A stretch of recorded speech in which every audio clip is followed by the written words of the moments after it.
ونصلي على رسوله الكريم أما بعد. So the Muslims went comprehensively, and the disbelievers, the Quraysh, are disgraced.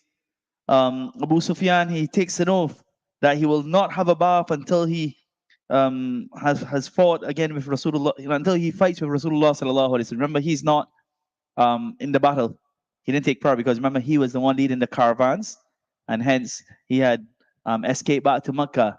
And Abu Jahl and the others, many of the Quraysh leaders, 70 were slain, another 70 were imprisoned. And from the Muhajirun, six, and it's approximately 14 or 17, oh, probably, yeah, 14 Muslims were martyred. Six belonging to the Muhajirun, eight to the Ansar.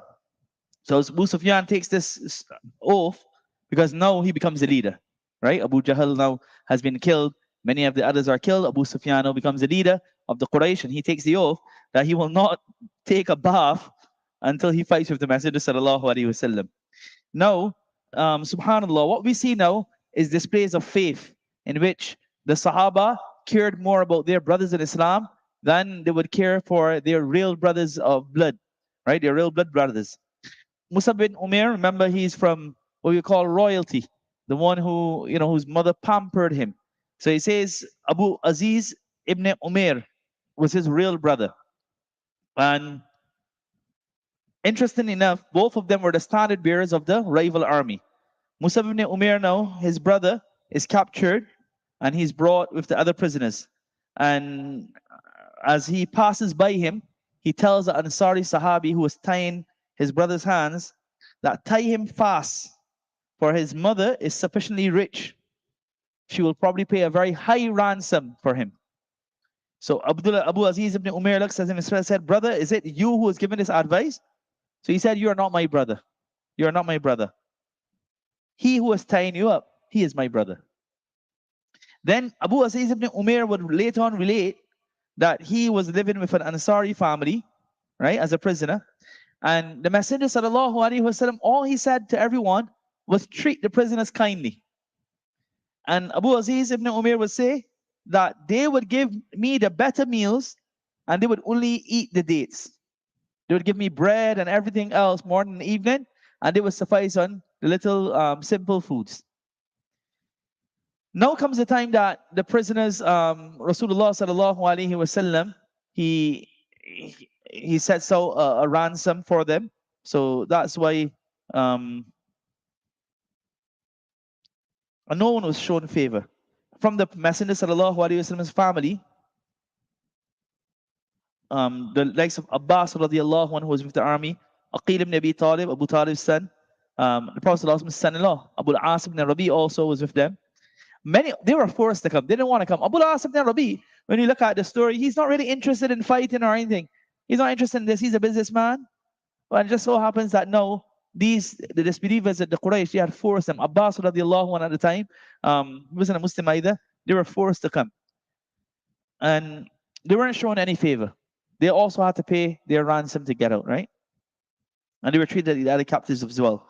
Now, those who were unable to pay, those who didn't have enough money, and if they were learned, because many of the Meccans, some of the Meccans were able to read and write. So what Rasulullah sallallahu alaihi wasallam did, we said, okay, in exchange for your release, you will have to teach some of the children of the Ansar. And in this manner, that was when Zayd ibn Thabit, who would go on to become the scribe, and afterwards would go on to become the one who gathered the Quran in the era of Abu Bakr and later on Uthman radiallahu anh, he learned from one of these prisoners. So he learned to read and write, etc. And Maulana Abul Hasan al-Nadawi rahmatullahi alayhi says that this shows the importance attached to education and enlightenment by the Prophet sallallahu alaihi wasallam, as exemplified by his decision. See, we're the ummah, iqra bismi rabbika alladhi khalaq, right? We've been taught to read, to learn, and that's why reading is something that's missing. I'm not sure how many of us read nowadays, but we need to read. Get back in time, read, learn, study. That's what this ummah is about. We can't think that we are here at that basic level and remain at that basic level. We need to read and always try to increase in our knowledge. Abu Sufyan, remember that oath? I'm not going to take it because Allah, I don't know what kind of people make some ignorant oaths, right? I'm not going to take a bath until I fight with them. So now, in order to fulfill, he probably was starting to smell maybe. So in order to fulfill that oath, he runs towards Medina, and he reaches Medina with 200 raiders, with 200 people, and they call upon the chief of the Jewish tribe Banu Nadir, who entertained him with food and drink, and he also gave him some information that he needed. And then Abu Sufyan went and he killed two Ansar Sahaba who happened to be around, and then he started to escape. Rasulullah sallallahu alaihi wasallam, the news reached him, and he immediately set out. But by that time, they had escaped. Now remember the Jewish tribes. The Jewish tribes, one of them was Banu Qaynuqa, and they had the agreement with Rasulullah sallallahu alaihi wasallam. And however, they broke that agreement. They broke that agreement. Rasulullah sallallahu alaihi wasallam, the Muslims went, they sieged their forts for some 15 nights, and then they surrendered. And the Prophet sallallahu alaihi wasallam, he granted them a general amnesty on the condition that they leave Medina and go wherever they wish. Now this was this was mercy from the Messenger sallallahu alaihi wasallam, because these individuals had actually broken the treaty with Rasulullah sallallahu alaihi wasallam, and this will be considered treachery and is betrayal. And we know the punishment for that is usually death. On this occasion, Allah's Messenger allowed them to go, and they went along and headed in the direction of Syria. There was also one individual, Ka'b ibn Ashraf, who was inciting a lot of violence as well, and making a lot of slanderous comments and reciting poetry, etc. He was doing everything to hurt the Messenger sallallahu alaihi wasallam. Then finally, see, when the had and the limit reaches, now for certain people, that's it, you gotta go. Nabi sallallahu alaihi wasallam asked that who's gonna take care of Ka'b ibn Ashraf, and he has offended Allah and His Messenger sallallahu alaihi wasallam. With some of the Ansari Sahaba, Muhammad ibn Maslama, is a lovely story. If you get a chance, you can look for it. There's a lovely story about how Muhammad ibn Maslama went and he got rid of Ka'b ibn Ashraf. Now comes the Battle of Uhud, and what is happening here is that the Quraysh, they just can't come to terms with the loss. 70 of their people have died, and these are their main lead. Many of them are the main leaders. Abu Jahl is one of them, and others as well. And what they do now is they started to incite others to prepare and muster as big an army as possible to fight the Messenger sallallahu alaihi wasallam. So they're investing. They're investing their monies. Many of them just decided. Remember that caravan that Abu Sufyan had brought back from, and that was the cause the Prophet also went out to meet them. So the proceeds from all of that, what they decided that what we will do, we will set aside the profits from this entire caravan to now start planning a new war against the Muslims. The poets would read their poetry and incite the people. And then what had happened was there were many people who had lost, someone had lost a father, someone a son, someone a nephew, so on and so forth. So now they were inciting each other. Listen, I got to avenge the death of my father. I got to avenge the death of my son. For example, Hinda, I got to avenge the death of my father. Someone else avenge the death of somebody, and they're getting ready. And this whole environment of war now is just going throughout Makkah al-Mukarramah. So it was in Shawwal of the 3rd Hijrah now, Shawwal in the 3rd Hijrah, approximately a year after Rasulullah sallallahu alaihi wasallam, the Quraysh now muster an army of 3,000 soldiers. 3,000 soldiers. This consisted of their own tribe and also as many as the other tribes that would come with them. They also took their wives with them. Was that significant? Because if you have your wives with you and your women folk with you, and you know that if you start to run away or you're defeated, then your wives become slaves. The people will capture them. So this is now to incite you and motivate you to push even harder. And then these ladies would go around and they would sing, their songs, and they would try to, up the enthusiasm and encourage the warriors. And if they found anyone slacking a bit, they would go and they would insult them and stuff. So that's why that was a big motivational factor, and that's why they brought their ladies, etc., with them.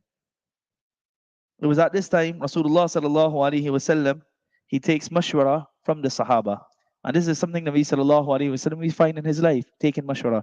he takes mashwara and consults the Sahaba as to what to do. Rasulullah sallallahu alaihi wasallam and many of the older Sahaba, they said, okay, you know what? Let's stay in Medina and fight from here, because 3,000 strong is coming. But then there were some, especially the younger Sahaba, who were underage at the time of Badr, and also many. Remember, Badr was not a battle you had to go out and fight. So there are many who did not participate in Badr, but now who wanted the opportunity. And they were awaiting that chance to go and fight for the sake of Allah, to give their lives for the sake of Allah. So they started saying, oh, Messenger of Allah, no, let's go, let's proceed. So Rasulullah sallallahu alaihi wasallam, then that discussion is taking place, and they're urging him. And these were some young people, and Allah's Messenger sallallahu alaihi wasallam, he decided to go with their view. He didn't want to disappoint them either. He went inside and he put on his armor. And when he gets out, some of the elders, during that time when he's wearing his armor, some of the elders said to them that, look, you should, your enthusiasm seems to have gotten the better of you. Allah's Messenger seemed to have been preferring to stay within Medina and fight. And then when he comes out now, they said, okay, oh, Messenger of Allah, if you think, he said, no. When a Nabi has put on his armor, he's not going to stay back anymore. Let's go. Right? Let's go. It does not befit a prophet, once he has put on armor, to lay it off until he fought. There were 1,000 strong army, 1,000 army of people. But when they got outside, Abdullah bin Ubay bin Salul, the leader of the Munafiqeen, he returns with 300. He returns with 300. And again, his issue, Muhammad did not listen to me. Muhammad listened to other youngsters and other people. I told him to stay in Medina and fight. And because he hasn't listened to me, he returned back. 300 people followed him and they went back to their home. So Nabi Sallallahu Alaihi Wasallam now proceeds towards Uhud. We're going to discuss that tomorrow. See, again, that was interesting, because that's what the hypocrites do. If you're with them, they're happy. And the moment you do something that they don't like, then they're against you. And sometimes, see, that mentality, we as individuals also have to reflect on our lives. Sometimes when we're in a mashwara, right? And so, yeah, Ismail, where you want to go today? Ismail says Starbucks, right? He loves Starbucks, mashallah. Somebody else says, I want to go by somewhere else. And everybody, so different decisions are given. So we are sitting down, all of us, and we say, where will I in? So 3 people say Starbucks, another 3 say we're going for Punch, 4 say we go KFC, and then whoever's the Amir say, okay, you know what? Let's go for Punch today. Now Ismail gets offended. You didn't listen to me, so I'm not coming. And he goes, right? So at that time you gotta examine yourself. Now, is it because when it's in my favor I accept? That's where sometimes we go wrong when we do mashwara. It's about me and there's no khair. Mashwara means you give your open decision, and what is in your mind you explain, and then if it's agreed upon, fine, and if it's not agreed upon, fine as well. So may Allah Ta'ala grant us that understanding, and not be like the hypocrites that when it suits us we practice, and when it doesn't suit us we don't practice.